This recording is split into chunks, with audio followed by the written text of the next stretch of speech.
For those first few weeks, I just did a lot of preliminary work, a lot of sketches, and I was uh, drawing influences from certain films and just doing the things I normally would do just to start getting something, get the engine going. And eventually, over time, after all those sketches, I would start to narrow down just certain thematic elements that I thought might work. The first thing I said to myself was, okay, it's going to have to be a character, so who should it be? I'll just call this person Miss Cadaverous. And I feel as though she has a lineage in branching tributaries within the context of their discography. As I turned each page in each small succession of these sketches, I was learning more about this character the more I was drawing her, which is sort of obvious. I remember watching or reading an interview where Chris said if he had to come back as some spiritual animal, it would have been a black cat, and I have one, and he was a great reference. I would oftentimes nag at him and he would hiss at me, and he just the way cats hiss I thought was a really awesome expression, and so I tried to at least capture some of that in my drawing. I had all these scenes that were sort of in the works where someone was being carried in a coffin somewhere, and it was just too tough to place it, and I felt like I had a lot of really good ideas, and I could have made like a dozen. The one thing I knew I wanted to do was to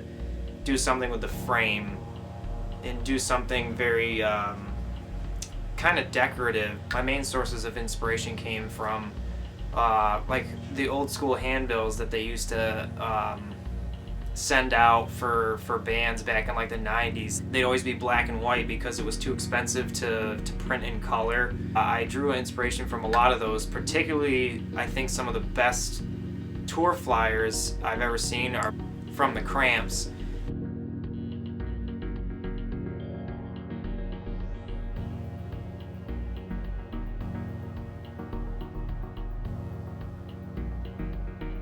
I looked at the Salem's Lot cover, The House That Screamed. I liked the way that design sat well in the frame of that DVD case. They gave everyone a JPEG of, the Motionless in white font. And one of the earliest things I said to myself was, okay, I'm not just going to use that. So what I did was I printed out that same font, and then I made a stencil of it. And when you use pen and ink, if anybody has, it's like once it's on there, it's not going anywhere. So there's a level of kind of anxiety and fear that plays into it, and I think some of that shows particularly with their font, because especially with the O in I forget what other letter was giving me a little bit of trouble, and there was hesitation, and you can see some of the hesitation in my mark making.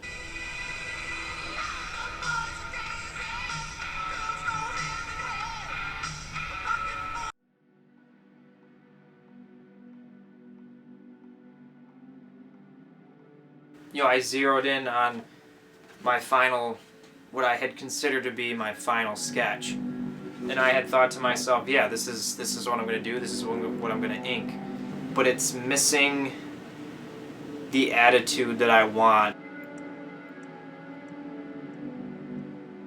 After the same process, but just condensed in time, I came up with the one on my right-hand side.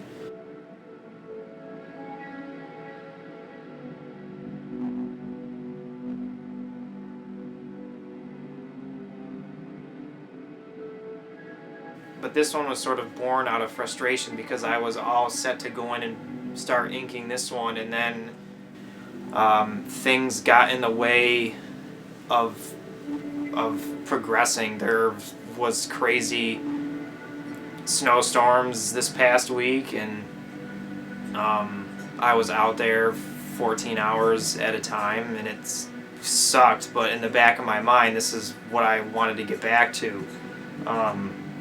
And so there'd be nights I'd be working till the wee hours of the night, and to me that was fine because that's the idea of the album. It's those kids like me that are out there trying to do this stuff in the middle of the night. So a lot of what you see on my final image was done in the middle of the night.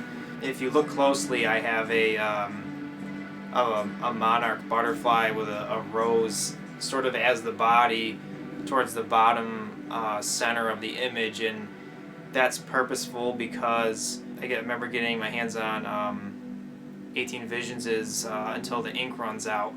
It has a butterfly and a rose in it, and not that Motionless and White gets their name from that album. That's my personal favorite.